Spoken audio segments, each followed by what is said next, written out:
we would like to hear from you about the entire narration of what has been like the journey. Can we please have a few words from you?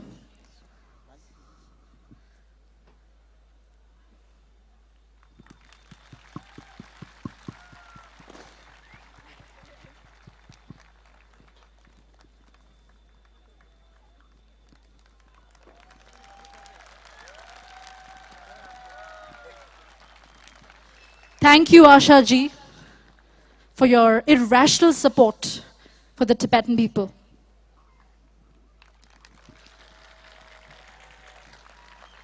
Engaji kechimbu shuji nge lai roa ani Asha Reddy ma'am tamara nangla Chennai la roa pheba thabada mensiga nge lega chinge da loop to sangmala nangla de jugi orta ta dipperwa one hona. So we would like to hear from her.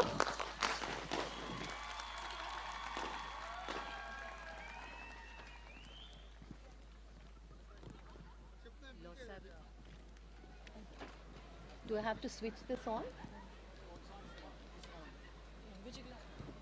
Hello? Yeah. Losadla Tashidilek. And a very good evening to the honorable dignitaries, eminent artists performing in this music festival, the gorgeous models from Gyakar Loma, respected monks and nuns, my Tibetan brothers and sisters, and dear friends. I'm always happy to be a part of any event related to the Tibetan people because the Tibetan cause is sacred to me. I'm thankful to the organizers, Namgyala and Tenzin Chogyala, for inviting me to be a part of the Himalayan Music Festival 2020. My journey with the Tibetan students started 20 years ago, and through these years, you all have brought so much joy and meaning to my life. I accept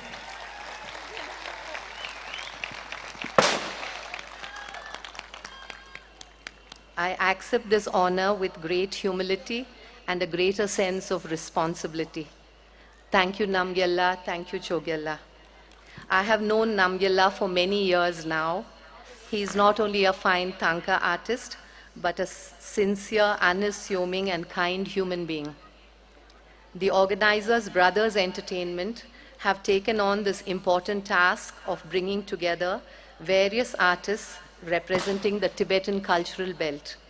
We are indeed privileged to have artists, to have talented artists from Himachal Pradesh, Ladakh, Bhutan, Arunachal Pradesh, Nepal, Canada, and the USA, all performing on this platform, showcasing their music.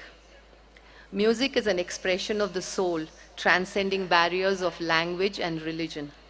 The language of music can convey emotions far better than words.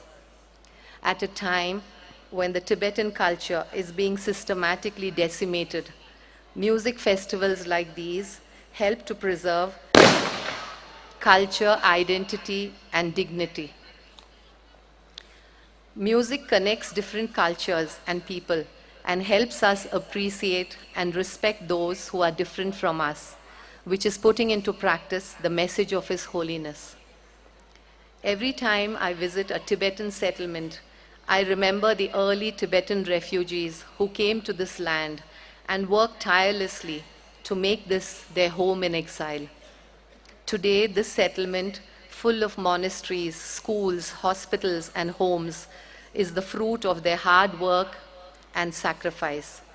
It is very important that the younger generations always cherish and respect their dedication and sacrifice in making these amazing self-sufficient settlements possible.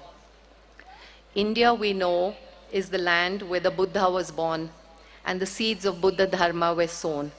Hence, it is but natural that His Holiness, the 14th Dalai Lama, accompanied by 80,000 Tibetans, chose India as their land of refuge.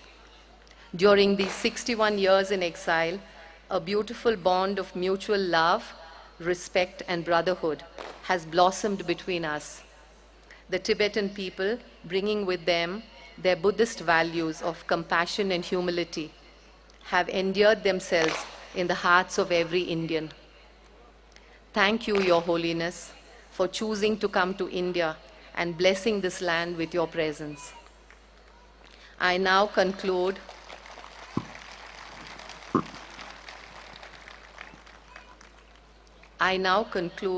with a prayer for the long life of His Holiness.